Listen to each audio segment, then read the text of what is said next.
World class film city ఏర్పాటుకు ఆలోచన చేస్తుందన్నారు deputy CM బట్టి విక్రమార్క. నాడు ఉమ్మడి రాష్ట్రంలో నేడు ప్రత్యేక రాష్ట్రంలో సినీ పరిశ్రమకు ఏదైనా మేలు చేసిందంటే అది కాంగ్రెస్ ప్రభుత్వమేనని చెప్పారు.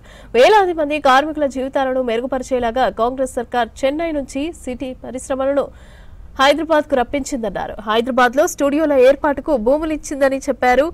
జూబ్లీహిల్స్ ఎన్నికల ప్రచారంలో భాగంగా మంత్రి కోమటిరెడ్డితో కలిసి తెలుగు క్లబ్ లో సినీ రంగ ప్రముఖులు, శ్రీరంగ కార్మికులు, నాయకులు సమావేశంలో పాల్గొన్నారు. బట్టి ఇక సినీ పరిశ్రమకు ఏమైనా సమస్య వచ్చినా కూడా పరిష్కరించేందుకు రాష్ట్ర ప్రభుత్వం సిద్ధంగా ఉందని తెలిపారు.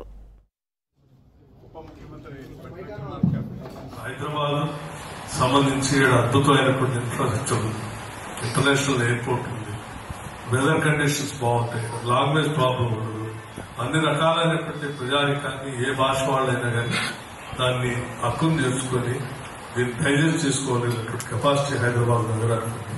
కాబట్టి దీన్ని మనం ఎంత ఎస్టాబ్లిష్ చేస్తే అంత పెద్ద ఎత్తున చేయడానికి స్కోప్ ఉంది. ఇక్కడ చాలా పెద్ద ఎత్తున అభివృద్ధి చేయడానికి అవకాశం ఉంటుంది. కాబట్టి వరల్డ్ క్లాస్ ఫిలిం సిటీని హైదరాబాద్ లో ఎస్టాబ్లిష్ చేయాలనే ఆలోచనతో కూడా ఈ ప్రభుత్వం ఉందని చెప్పి స్పష్టంగా మీకోసం ప్రతి సందర్భంలో నేను నిలబడ్డాను. కాళేశ్వరరావు గారు 80s నుంచి చెప్పారు. నిజమే, ప్రతి సందర్భంలో కాంగ్రెస్ పార్టీ ఈ ఇండస్ట్రీ కోసం నిలబడింది. భవిష్యత్తులో కూడా మేము నిలబడతాం. ఈ ఇండస్ట్రీ ఎదగాలని బలంగా కోరుకునేటువంటి వాళ్ళు. ఇది ఎంత ఎదిగితే అంత ఉపాధి ఇక్కడ పెరుగుతుంది. ఉపాధితో ఇక్కడ ఉన్నటువంటి వాళ్ళందరికీ అవకాశాలు వస్తాయి. దీంతో నగరం అభివృద్ధి చెంది, తద్వారా రాష్ట్రం అభివృద్ధి చెందుతుంది. ఆలోచన ప్రగాఢంగా ఉన్నటువంటి వాళ్ళు. కాబట్టి ఆ దిశలో ఈ ఇండస్ట్రీ పెరగటానికి ఈ ప్రభుత్వం బలంగా ఉండాలి. ఈ ప్రభుత్వం బలంగా ఉంటే ఈ ఇండస్ట్రీ ఇంకా బలంగా ఎదుగుతుంది. పెద్దలందరూ మీకు ఎక్కడ అవకాశం ఉన్నా ఎవరితో ఒక మంచి మాట చెప్పి ఒక వ్యక్తిని ఒక రకంగా బూత్ లో పంపించడానికి అవకాశం ఉంటుంది. సాధ్యమైనంత వరకు నేను 4 మాటలు మంచి మాటలు చెప్పి డ్రైవ్ చేస్తారని నేను మనస్ఫూర్తిగా కోరుతా ఉన్నాను. అలాగే ఫెడరేషన్ సంబంధించినటువంటి కొన్ని సమస్యలు చెప్పారు. తప్పనిసరిగా వాటన్నింటినీ అడ్రస్ చేస్తుంది ప్రభుత్వం. ఫిలిం క్లబ్ సంబంధించినటువంటి అంశం కానీ మిగతా ఫిలిం ఇండస్ట్రీకి సంబంధించిన అంశాలు కూడా చెప్పారు.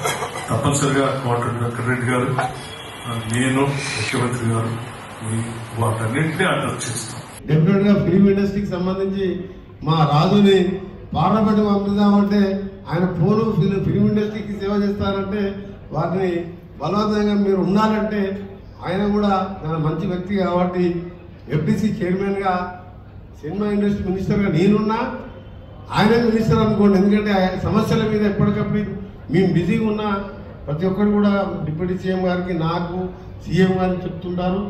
ఆయన మీ అందరికీ తప్పకుండా సీఎం గారు, డిప్యూటీ సీఎం గారు, నేను, మన రాజు గారు ఉంటాం. కేఎస్ రామారావు గారు మీ క్లబ్కి సంబంధించి కూడా ఇంతకుముందు చెప్పాను. ఫిలిం సిటీ ఎక్స్టెన్షన్లో భాగంగా రాచకొండ కొన్ని ప్రాంతాల్లో ముఖ్యమంత్రి గారు ఇప్పటికీ ఆలోచన చేస్తున్నారు. మనం అందరం కూడా ఒకసారి మనం డిస్కస్ చేసి ఎలక్షన్ తర్వాత ఇంకా హైదరాబాద్ నుంచి విజయవాడ మధ్యలో ఉన్నది కాబట్టి అది ఎయిర్పోర్ట్కు 40 minutesలోనే రాచకొండ చేరుకుంటుంది.